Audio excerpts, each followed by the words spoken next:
relationship manager working in HCIW. We aim to be a link with people who decide to take the bursary or during their studies or in the tie-in for the bursary. And the session today is for first years who may have already decided to take the bursary as their funding route, or are still thinking about it and trying to decide whether it's a good option for them or not. So that's the aim of the session. Ali, do you want to introduce yourself to people on the call? Hi, I'm Ali. I'm the bursary administrator. I support Bev, and we're a team of 2.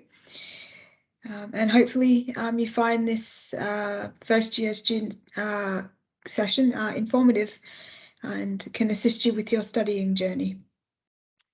Okay, thanks, Ali. And as you can tell, Ali's from Oz, and we're very grateful that she works here in Wales. And if you do receive HCIW bursary emails and info, it's probably Ali behind that.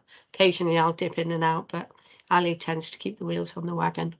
So, okay, we should be joined on the call by colleagues from Shared Services who deal with the student award system. Unfortunately, they've had to go home early. So Ali and I are going to do the best we can to answer the questions. We've done a lot of sessions, so we do know some of the answers about the money and the assessment and, you know, the application process. But if we can't, then what we've been doing is Ali makes a note of the queries and we've been sending them through to our SAS colleagues, our Student Award Service colleagues, Joanne and Owen, and they've been replying directly to the students. So we'll do the same today. The other thing is the session is recorded, and we hope that that's okay with people. That's to enable us to put a link to these sessions up on our website.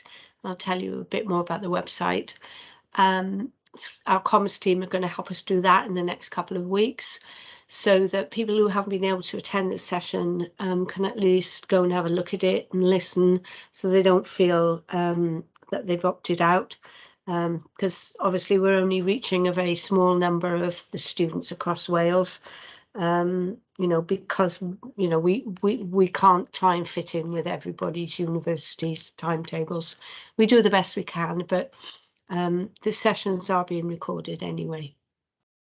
Okay, I think I might as well just make a start, really. So I've got a few slides which I'll try and share with you now, and just so that I don't ramble too much and that I make sure I give you what I want you to hear from us. So just go and find my slide and I'll stick it on a slideshow, and Ali will let me know when people can see that.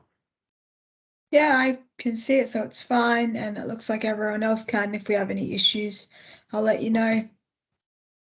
Because I can't see the chat bar or anything when I'm sharing the slides, Ali will keep an eye on the chat bar, and essentially this session is all about the NHS Wales bursary. The aim of the session is to make contact with you and for you to know that there is a dedicated team within HCIW who have an oversight role for the bursary. We don't manage everything, but we do try and act as a signpost. For example, we don't manage the money and we don't manage the assessment process.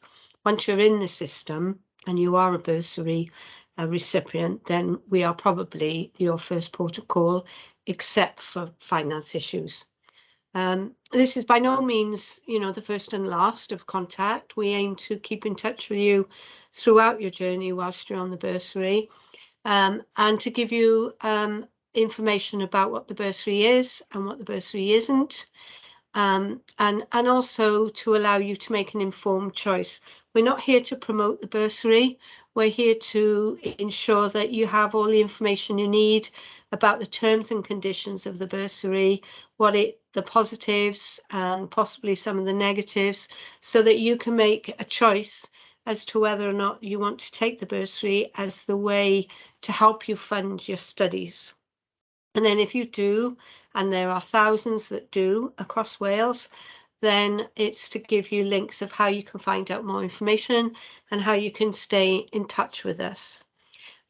We try and organise these sessions. We know that term has started and many people are already in university and on your courses, but we try and organise them now because within the bursary there is a 10-week cooling off period where if you've chosen to accept the bursary and then you've changed your mind, you can allow to withdraw from the bursary and take up the other funding routes. And the 10 weeks starts from when your course starts, and we're aware that courses start at different times, different universities all over Wales. It doesn't start from the time you get your letter saying you've been awarded a bursary.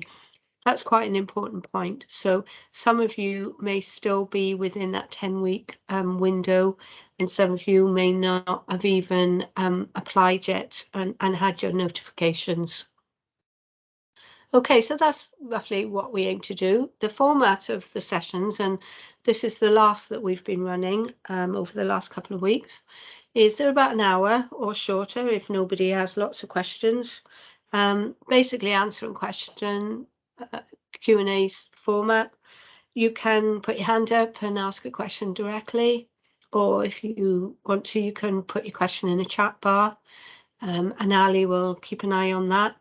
Or alternatively, you don't have to ask your questions today. You can contact us if you don't feel that you want to talk about it on the call. Or what usually happens is people go away and think, oh, I wish I'd asked that question. Or you think of something down the line. So you can send in your queries after the session.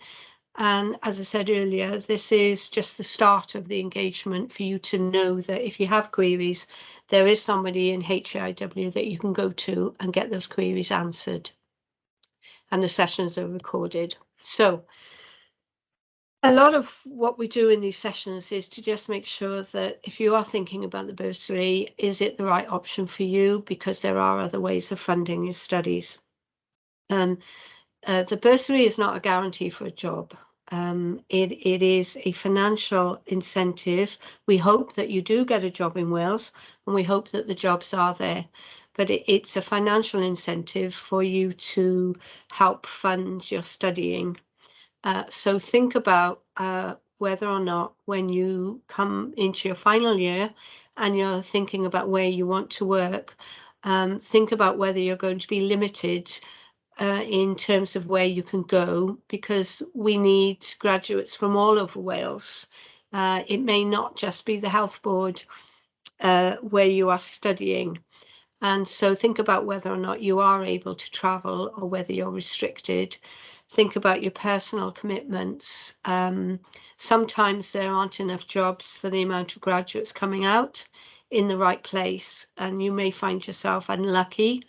And then if you're restricted in terms of you can't really relocate or move, or perhaps you don't drive, perhaps you've got a mortgage, you've got children in school, then you may be putting undue stress on yourselves if there's strong competition for those jobs. Think about the types of jobs as well. Do you only want part-time once you graduate? There is a requirement within the terms and conditions for you to work a minimum of 22.5 hours a week. We would like it to be full-time. So if you're thinking about studying and then you already know that working full-time is going to be a bit tricky for you once you graduate, then again, you may have a bit of a problem complying with the T's and C's. And as I said earlier, we want graduates all over Wales. We really do need them. But sometimes what we find is the jobs are not in the right place for the people, and they're unsuccessful in where they can take up those posts. So then there's a little bit of anxiety in the system about complying with the T's and C's, because there is a financial penalty if you don't take up what we call the tie-in. Generally, for courses that are 3 years, there is an expectation in return for us paying your tuition fees, which is quite a considerable amount of money. and does allow you to not have so much debt when you come out the other end. It does expect you then to work for 2 years within the NHS.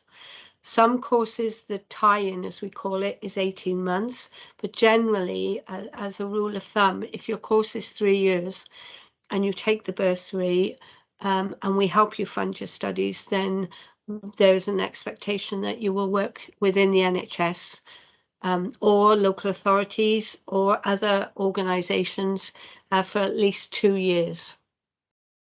Okay, so things for you to consider. Will you be able to live on the money? You know, and that will depend on your personal circumstances. The bursary pays your tuition fees. It also gives you a £1,000 means test, non-means tested to everyone. And then there's a whole range of other additional payments you can get depending on your circumstances. It's a good idea if you could try and find out what would you get on the bursary and what would you get if you went down other funding routes to help you decide and to weigh up that choice. Will you have other finances to fall back on if things change? Only you can decide that and only you know that. But if times get tough and you find you can't manage on the bursary, will you have any other finances to fall back on, or will you have to find jobs to help you pay your living expenses? Can you leave the bursary? Well, as I've said earlier, within 10 weeks, you can leave the bursary, 10 weeks from the date your course started. There are exceptional circumstances and you can leave after that. But as a general rule, it should only be on an exceptional basis.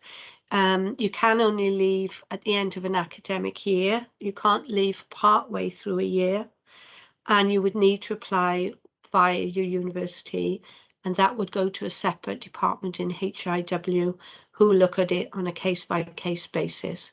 So your best option is to do your homework now and to make sure that the bursary is the right thing for you to do. Now, that said, you may do all your homework, you may be fully informed, you have already taken the bursary, and you're happy with that. It's the right thing for you. But life changes, and we know even without the pandemic, from now starting your course to completing your course, things may change. So the bursary policy acknowledges that things might change, and when you complete your course, you may not be able to work in the NHS or the local authorities. You may not be able to comply with the T's and C's. And so there is a review and an appeal system which you can go through, and that will look at why you think you can't fulfill the tie-in working in the NHS or local authorities. And generally, there are no jobs. That's the first one, and that's fairly obvious. We can't expect you to fulfill your side of the bargain if there are no jobs. Generally there are, but occasionally there may not be in a place that is suitable for you. Or you've tried your level best and you haven't been successful. And that's usually because there's not enough jobs for the people wanting to apply for those. So you can go through the review process. The other reasons that we see at review are people become ill, or their personal circumstances have changed, or they've had to take on unexpected caring duties for maybe an elderly relative or a child or a spouse, which are unforeseen when you first started your course. But generally in the main, you know, everything goes well, you enjoy your studies, you complete them, and you find jobs. But just to reassure you that even if you sign up for the bursary, with the terms and conditions, there is this opportunity, if your circumstances change, for us to look at it. Okay, this is probably an important slide. This is how you can get in touch with us. We are a dedicated team, as Ali said.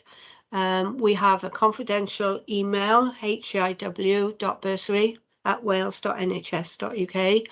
And Ali looks at that, and I look at that, and we look at that daily, and we answer a whole range of queries that come into that post bag, into that inbox. We also have a HIW webpage dedicated to the bursary.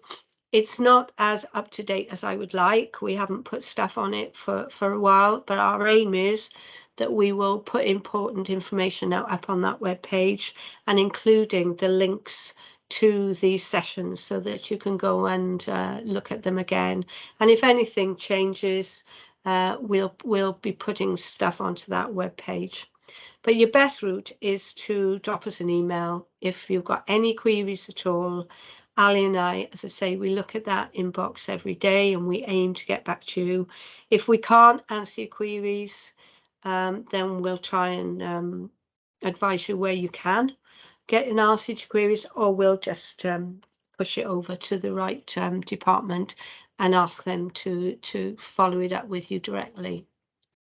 And obviously you can ask your course tutors as well, who are well used to the bursary policy and probably will be able to answer your queries as well. Just to remind you again, please don't send us queries about your bursary assessment or your money or your allowances or your payments, because we don't deal with that. It is the Student Award Service, and Ali will put the email for that address in the chat bar for you as well. Okay, so that was a whistle-stop run through some presentation slides that I hope you found helpful. I'll stop sharing now, and we'll aim to answer as many questions that you have for us, or take a note of them and push them onto the right person. Okay, so we haven't had anything yet, Bev. I'm just popping the ABM SAS email address in the chat while we wait. Oh, we've got one. Yeah, we've got Anna. Yeah. Anna's just popped in with one. Okay, with the bursaries increase. Will the bursary increase the cost of living due to inflation? Oh gosh, I hope so. However, at the moment, HIW are lobbying and pushing forward to the Welsh Government student feedback about this very question, and they haven't said yes and they haven't said no. So we are aware that everybody, is anxious about the cost of living, but at the moment, all I can say is HIW, not myself, but other parts of HIW do meet regularly with students. They are aware of more and more students asking this question. So we are feeding them into Welsh Government, but at the moment we've had nothing other than, I think there's been a small increase in travel costs for placements. But as for the general award and other things, I'm not aware at the moment that anything is changing from what the financial limits are at the moment. Ali's put the Student Award Service there. As you can see, it's a dedicated generic email. Again, they monitor it every day, and they also copy us in sometimes if they think it's relevant for us to see the response. So I think they are managing to deal with those queries pretty promptly. Yeah, we've got a question from Emma. Is there a deadline from education to getting a job in the NHS? Okay, in the terms and conditions, there is two clauses actually. One of them is that if you fail to get a job in the NHS or local authorities, or in some instances the private sector, as long as you're working in Wales, if you fail to get that within 3 months of completion of your course, then we recognise that we can't hold you to not applying for jobs elsewhere. So you can apply to be released. Now, you don't have to. If you're quite happy to wait and continue to apply for jobs after that 3 months, that's fine. But we're aware, students finish their courses, their grant finishes, their rents and their accommodation all finishes, and they need to find jobs and they need to work. So we can't keep holding people and saying, well, you know, you can't go and work in England, you can't go and work in Scotland, you've got to work in Wales if you don't get a job.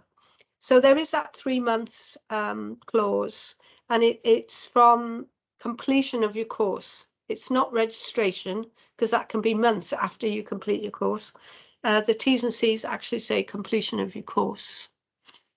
Okay, and M has asked a question. I've already been awarded full bursary and not currently working. Would taking up bank work affect the amount already awarded, or is that a question for student award services? My general answer to that is no, it does not. If you're a full-time student, then your personal income is, if you're an independent student, is not taken into account. But I guess to cover myself, because they're not here, I would double check with them. But my understanding is that quite a few, particularly we have nurses and midwives in particular, they do bank work while taking the bursary. I think the thing to we are acknowledging from some of our student feedback is that students are working considerable hours in addition to their studying, and you know, I'm not sure that that's great in terms of your ability to, you know, to do the course. So think about that as well. But as far as I'm aware, working bank does not affect your bursary payments. Okay, Emma said thank you. Anna said after completing course, I need to work in Wales. Doesn't mean I need to work for NHS, or can it be private sector located in Wales? Okay, the terms and conditions don't specify, although it's an NHS bursary, and that's what it says on the tin. We take a wide view, and the terms and conditions specify only 2 things, and that is that you must work for a minimum of 22.5 hours a week. We would like it to be full time. And you must work and treat patients, people living in Wales.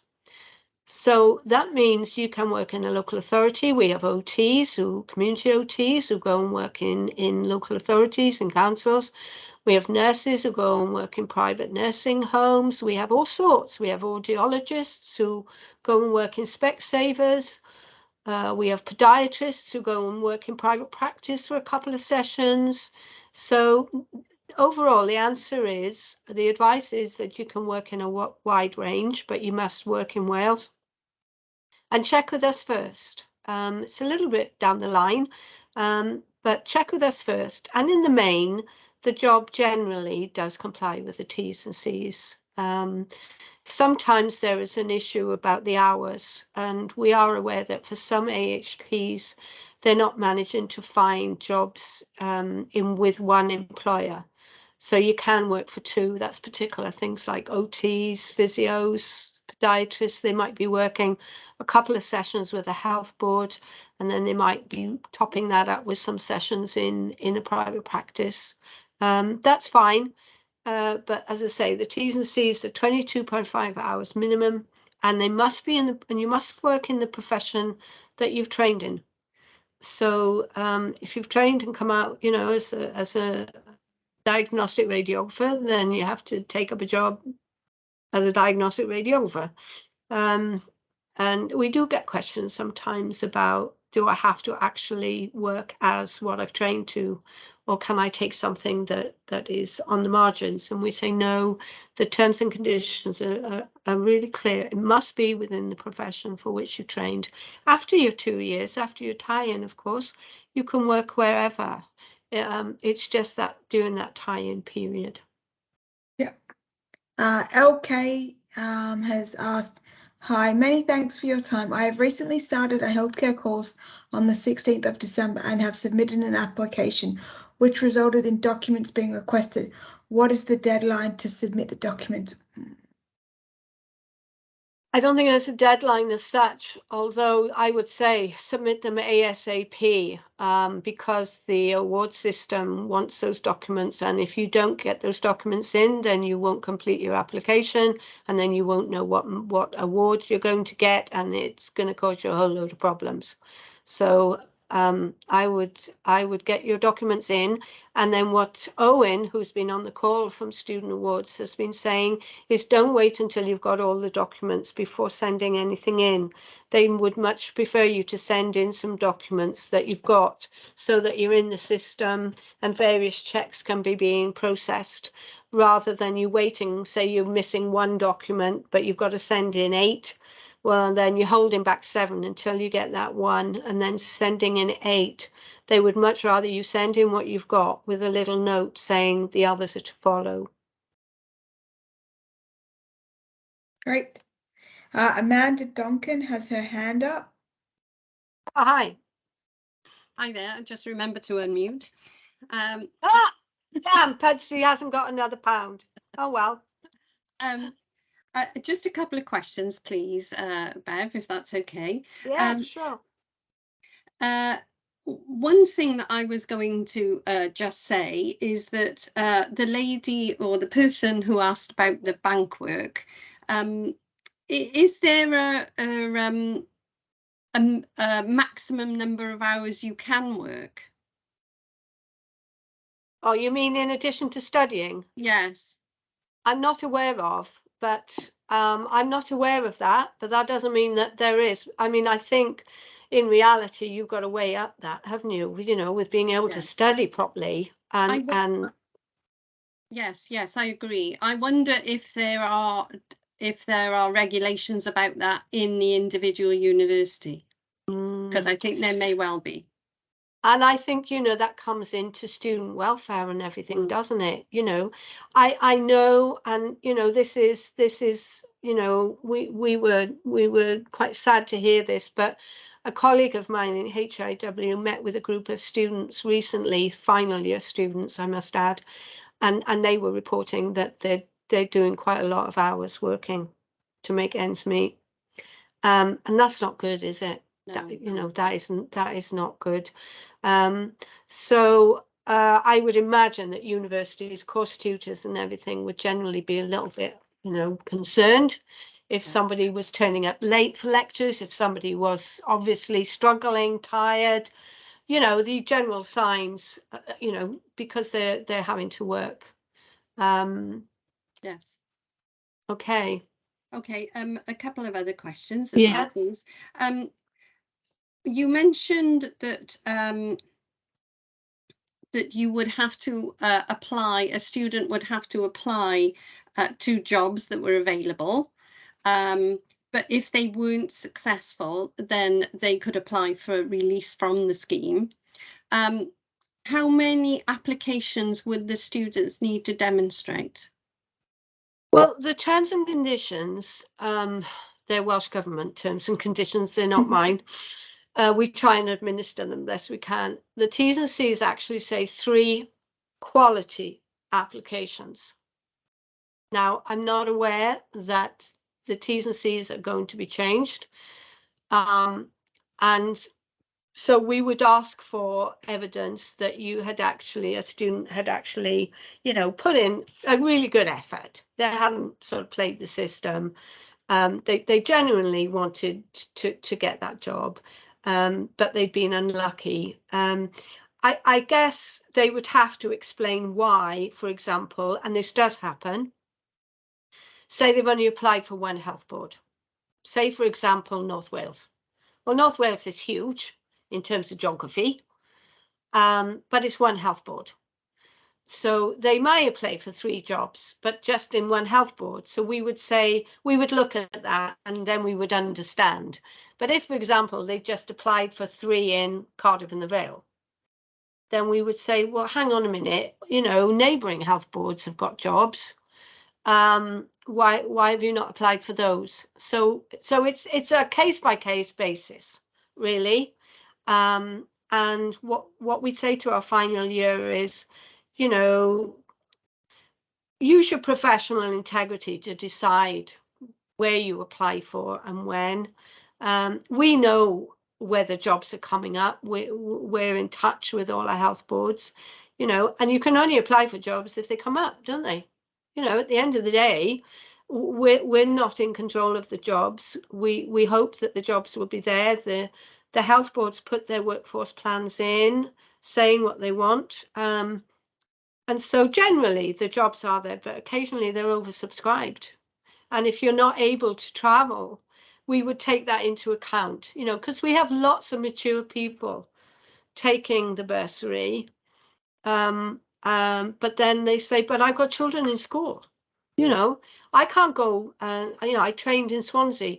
I can't work in Powys, for example, you know, so we have to try and balance that. But that's one of the things about the bursary. It's really good in some instances, but it does constrain you in terms of meeting the T's and C's if the no jobs are there, because there's no preferential, somebody who takes the bursary doesn't get preferential choice for the jobs.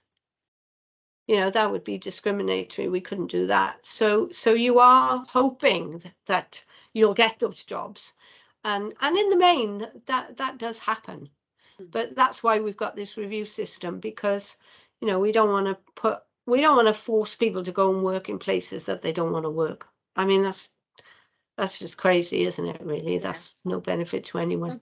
Okay, so if someone was unable to relocate to a different area of Wales, because you said you want people obviously to work all across Wales, if they were unable to relocate, they wouldn't be forced to move to North Wales, say if they were, you know, trained in Swansea to take a job. No, we can't force anybody.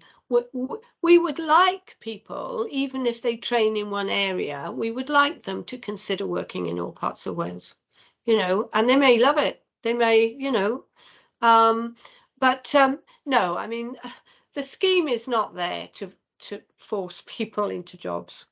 But we feel that we need to point out that it is an all Wales scheme. And then, you know, you are getting your tuition fees paid. It's quite a bit of public money. And so there has to be some sort of, you know, return really for that. Just for context, I'm program director of one of the programs, and so obviously I'm asking these questions because these are the sorts of questions that I would get asked. I'm sure you would, and I'm sure you'll be able to answer them.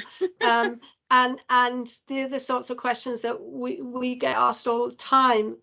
So it's good. And this year round we have had course tutors join the calls, you know, and especially in the final year, because as you can imagine, you know, with the cessation of streamlining, there's a lot of questions with final year students. So absolutely. Thank you very much. Okay, thank you. Anything else? What have we got? Anna, if I've pronounced it right, has asked, what happens with bursary if I cannot find a job in Wales? Is it cancelled, or do I need to pay this back within a certain time limit? If you can't find a job in Wales, then, as I say, we recognise that there's a review and an appeal system. So you need to just complete a review form telling us why you haven't been able to find a job in Wales. And then we have a look at it and we have a conversation with you, and we deal with it on a case-by-case basis. And the options are we would release you from the T&Cs. We would not release you from the T's and C's, which allows you to go to an independent appeal. And that's very rare, very rare.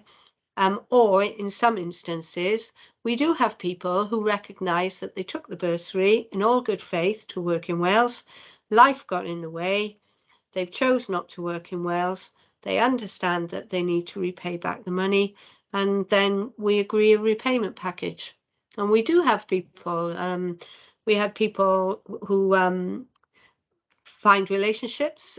We've had people who've trained and then they've had a relationship, they've got married and they've moved to Scotland. And they understand that that's or they've got to go back to Ireland, or they don't want to do it, which is not as common, but we do have cases where they train and then they decide they don't want to do it. So they put their hands up and they agree a repayment package. But I don't want you to be worrying too much about you can't find a job. In the main, the jobs will be there. but you will have to go through a process. You can't just qualify and not get a job and lose contact with us. There is a process, and that enables us to account for the public money that we invest in the bursary, which is quite considerable. There's nothing else that's come through, no raised hands. So we can end the call early. Oh, yep, it's fine. She just said thank you. So we can wrap up the session early if you want, Bev, or give people, oh no, we've had another one. What happens if you don't apply for the bursary within that 10-week window? And does the bursary and tuition fee come hand in hand? Okay, so we got 2 questions there.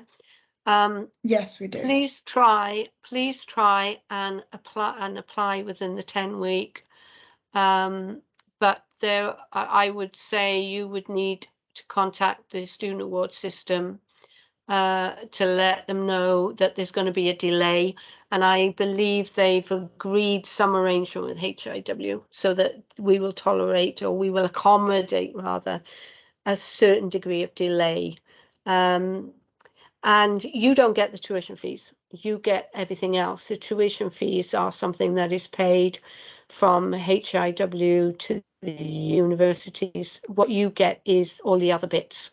And that will depend on your assessment and what you're entitled to. One of the questions that we've been asked is when do I get my money? When do I get my payments? And the answer to that is that every university has a different schedule in the month for paying the money to the students. So you would need, if you want to know when are you actually physically going to get your money, then you would need to ask your course tutors or your finance people in the universities, because it's different for different universities. We don't know. Student awards will send a payment schedule, and then the universities will pay you your money.